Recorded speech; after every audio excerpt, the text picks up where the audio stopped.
Hello and welcome to another edition of Pulp Picks. My name is Patrick. I'm Fritz. And we're here in the new year. Happy New Year to everyone. With more Pulp Picks. And we've been saying for quite a while, like, gosh, I can't believe how big of a week it is. And even with the holidays and everything. Well, volume-wise, number of titles, we're back down to kind of more normal. We're just over 2 shelves worth of books coming out. But a whole bunch of really big titles, a couple new things. So let's get right to it. A couple number ones here, speaking of which. Got Vengeance of Moon Knight number 1. So I think I picked the last issue of the previous series, but yes. For context, so Mark Spector is dead. Spoiler alert. I sound like they haven't been teasing this for like a couple months now. And you know, when they kill people in comic books, they're dead forever. Well, they even address that in here because, like, as Moon Knight, he has like basically a get out of jail free card. Yeah. Which has some strings attached to it that they get into. But yeah, so basically, Mark is dead. His supporting cast in the most recent series is kind of trying to carry on his mission of like protecting people and just trying to like make sure that the city is safe at night. Yeah. But also now clearly they having to deal with the fact that like their friend is dead. And even though like, I mentioned, Moon Knight kind of has a way to come back, that doesn't make it hurt any less like when someone you know and care about dies. Right. Like, and that's always been one of the interesting things to me with comics is, it's generally kind of like in universe accepted like, oh, the superhero is dead, decent chance they're going to be back at a certain point. That doesn't like make it not hurt. Right. Like, and so a lot of this issue is kind of like the various characters dealing with their grief and the ways they deal. Like some of them repress it a lot. Some of them use it to just like viciously like fight, like just like claw people up. You can probably guess which one that is. But it's, I don't know. I love seeing like characters like work through this kind of trauma like that. Yeah. There's a great bit early on where the Thing shows up to kind of help them with like set up a proper like traditional like Jewish like it's not a funeral exactly, but it's kind of just like a mourning period thing that they'll do. And it's anytime the Thing shows up, it's a great time. Like Fantastic Four almost made it on here today. Yeah, very close. Yeah. So, but that, and then obviously part of the whole thing for this new series is like, is now there seems to be a new Moon Knight running around. And he doesn't seem quite as friendly as the old one. Which is saying a lot. Yeah, because the old Moon Knight was not very friendly at all. Yeah. I will say, I'm sad that like my Dark Horse candidate for who the new Moon Knight was going to be has definitely been ruled out. Oh. That like very thoroughly, like... I don't know who your Dark Horse... We'll talk about We'll talk about, but yeah, you'll find it very funny, and once you do, and once you get a chance to check this out, be like, oh yeah, definitely not them. Okay. But no, it's a lot, very different vibes coming off this new Moon Knight, and already it's setting up next issue. There's going to be like a big clash between the group and him about like whatever his deal is. Yeah. But no, it's a solid start. If you've been reading the previous run, you can hop right in, no problem. If you haven't been, it's a great starting point. Really introduces you to all the kind of like main characters, gets you a feel for how they are. To the surprise of no one, Jed MacKay, knocking it out of the park. Also, speaking of which, Doctor Strange almost landed on here. Yes. Makes me really want a Circus of Crime comic, which is a weird sentence to say. But like the way he writes them in there is great. Man doesn't miss. Yeah. But no, fantastic work. Speaking of Caped Crusaders that are frequent appearances on here, over to you, Patrick. Yeah, so I went with Batman number 141. And Chip Zdarsky has been just absolutely killing it on this book. And I will say, I think Batman's probably one of the easier superhero characters to write because he's got such an easy dark angle that you can tap into. But at the same time, he's got such a great cast of villains. Yeah.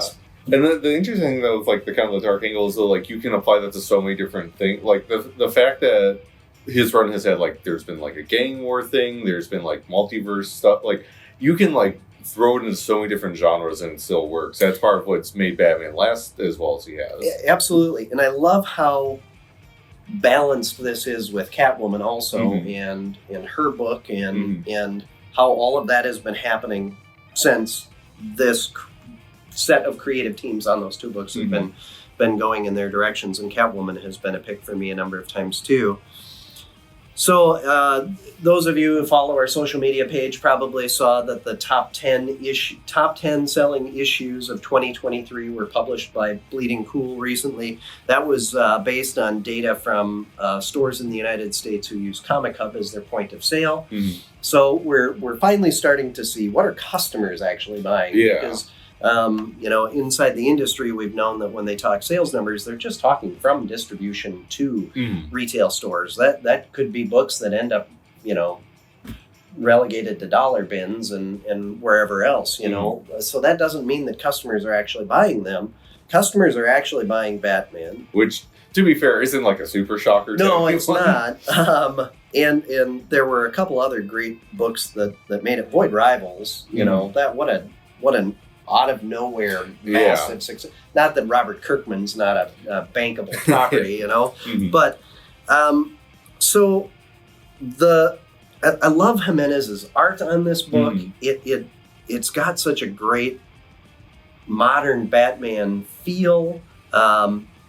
Picks up on so many elements that previous artists have done, and yet gives it his own spin. Literally, in some ways, considering some of the characters. Yes, absolutely. Oh, and so the range, right, to be able to put like an Adam West Batman and a Dark Knight Returns. Yeah, exactly. It's wild. It's very cool, and all of it works. And I'll be honest, there have been points where they've been doing the multiverse Batmans where I'm like, okay, this gimmick's whatever, but it all kind of comes together. Yeah, when you see what the plan is, it's just like, oh, okay. Yeah, so this is the book. So if you've been reading and you're like, what are all these different stories that it feels like multiple plates being spun and like some kind of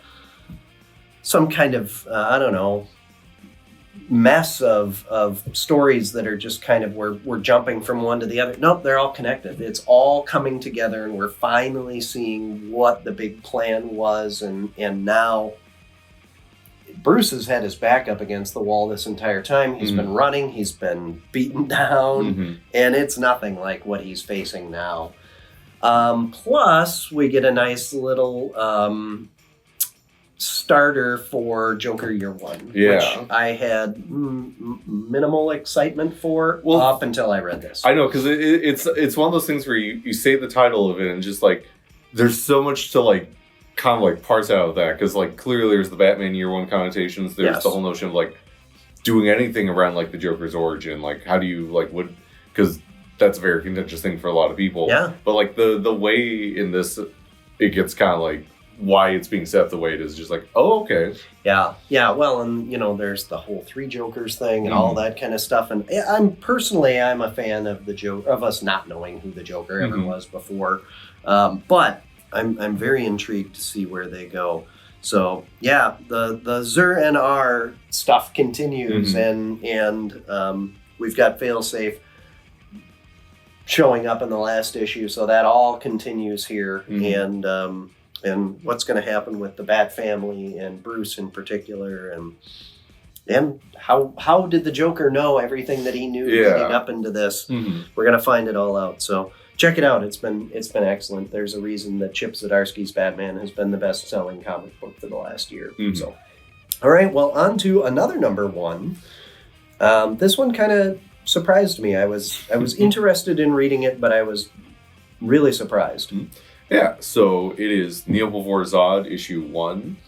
For just going to give a brief rundown, because Zod's been kind of in and out of various books the last couple years. Yeah. Basically, him and his family, they got out of the Phantom Zone, colonized the planet, set up his new Kandor. They're kind of they've been recognized as kind of their own plan, and the United Planets is just kind of we'll just let them do their thing. We don't want to deal with them really, and this is kind of showing what they've been up to, and it's nothing good, as one might expect. Right, yeah. Yeah,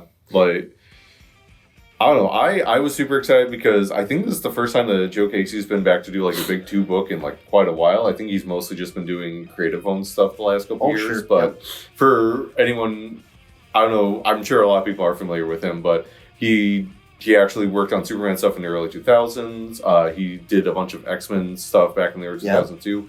One of the people from Man of Action, co-creator of Ben 10. So, dude's been around and done a lot. But, yeah, this is one of his first, things doing, a big superhero thing in a long time.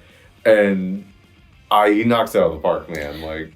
He gets Zod's voice really well. Zod, because I understand the temptation sometimes when you do a villain book, you want to have maybe a sympathetic angle or something like that. And it's just no, Zod, not a good person, kind of a monster. No, to the point where even Ursa, his wife, is is this really necessary? And she's pretty awful. No, I love the line where it's just huh. So the people we've been doing eugenic experiments on, they kind of suck, but I don't know, here's some promising data about it. Yeah. Just delivering the purpose. Yeah, it's the purpose. Yeah, it's a family of, it's kind of just a family of monsters, and it's just weird watching them interact with each other, because clearly in their weird way they care about each other, but their way of displaying it is not what anyone would call healthy. No, yeah. No.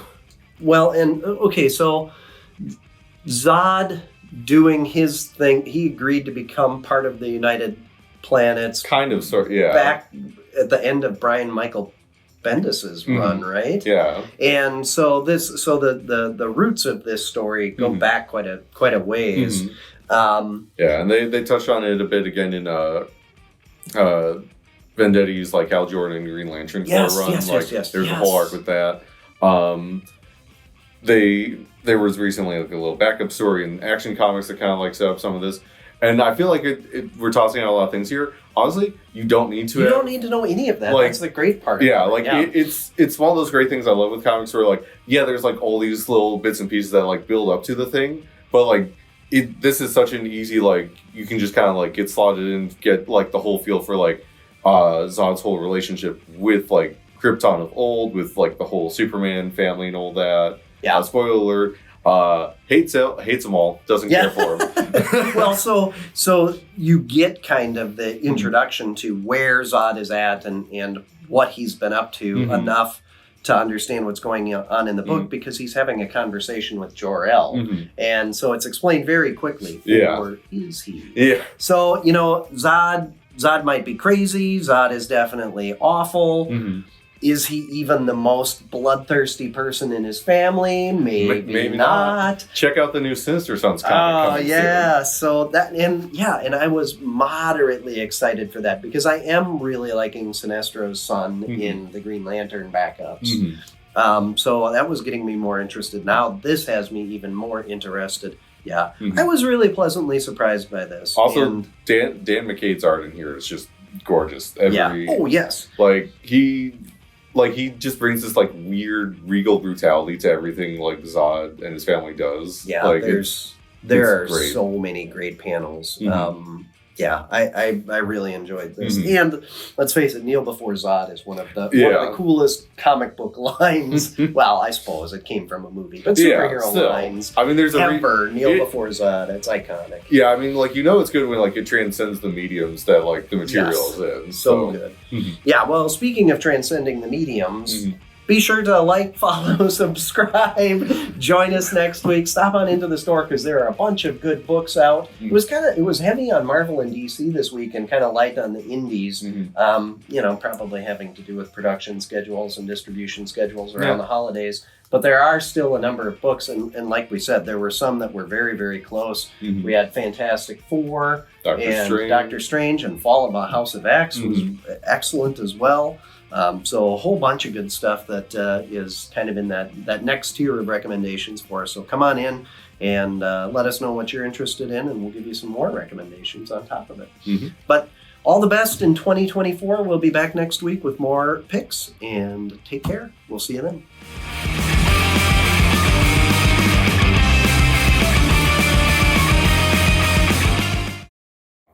But no, to answer your question, my dark horse candidate was... Oh, God.